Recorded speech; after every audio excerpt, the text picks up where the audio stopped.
मोठी बातमी समोर येते। राज्याच्या राजकारणातून दानवेंच्या उमेदवारीवरून मवियात फूट पडल्याचं बोललं जात आहे।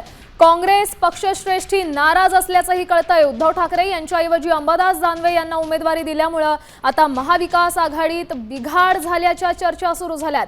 काँग्रेस विधान परिषदेत आपला उमेदवार देणार असल्याचं समजतंय। हर्षवर्धन सपकाळ सध्या दिल्लीत आहेत। पक्षश्रेष्ठींसोबत चर्चा सुरू करून उमेदवारांचं नाव जाहीर करण्यात येईल अशी माहिती सूत्रांनी दिली। मोठी बातमी आहे, काँग्रेसमध्ये नाराजीचं चित्र आहे।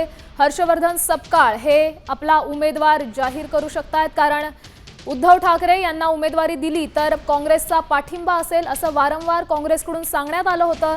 तरी देखील उद्धव ठाकरेंना उमेदवारी जाहीर करण्यात आलेली नाहीये आणि त्याचेच परिणाम सध्या महाविकास आघाडीत बिघाड झाल्याचं बोललं जात आहे। काँग्रेस विधान परिषदेत आपला उमेदवार देणार असल्याची माहिती सूत्रांकडून समोर येते। या संदर्भात अधिकची माहिती देत आहेत आपले प्रतिनिधी शिवाजी शिंदे। शिवाजी, शामल, जी आपल्याला माहिती मिळते त्यानुसार उद्धव ठाकरे यांच्याऐवजी अंबादास दानवे यांना उमेदवारी देणे आघाडीत फूट झालेली आहे। सध्या जी माहिती आपल्याकडे समोर आहे त्यानुसार हर्षवर्धन सपकाळ हे दिल्लीमध्ये आहे आणि दिल्लीत ते वरिष्ठांशी चर्चा करतायत की आपण विधान परिषदेला कोणता उमेदवार द्यायचा। उद्धव ठाकरे हे उमेदवार असावे अशी सातत्यानं काँग्रेसची भूमिका होती आणि परंतु तसं काही झालेलं नाही आणि अंबादास दानवे यांना उमेदवारी दिल्यामुळे काँग्रेस कुठेतरी नाराज असल्याची चर्चा ही आता सुरू झालेली आहे। हायकमांड बरोबर ती त्यांची चर्चा सुरू झालेली आहे आणि काँग्रेस विधान परिषदेसाठी उमेदवार देणार ही सूत्रांची माहिती आहे। सध्या हर्षवर्धन सपकाळ हे दिल्लीमध्ये आहेत आणि या सगळ्या ठाकरेंच्या भूमिकेमुळे काँग्रेसमध्ये कुठेतरी नाराजी पसरलेली आहे।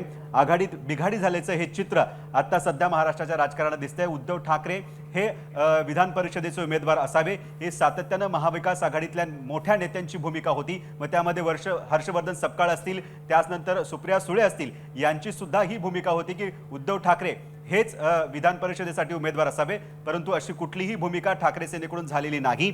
यामुळेच महाविकास आघाडीमध्ये बिघाडी झालेली आहे आणि याबाबत आता दिल्लीमध्ये हर्षवर्धन सपकाळ जे हायकमांड आहे त्यांच्याशी चर्चा करत आहे आणि त्याच्यानंतर विधान परिषदेसाठी काँग्रेसचा कोणता उमेदवार द्यायचं, कोणतं नाव निश्चित करायचं याबाबत चर्चा आणि त्या झाल्यानंतर नाव निश्चित केलं जाईल।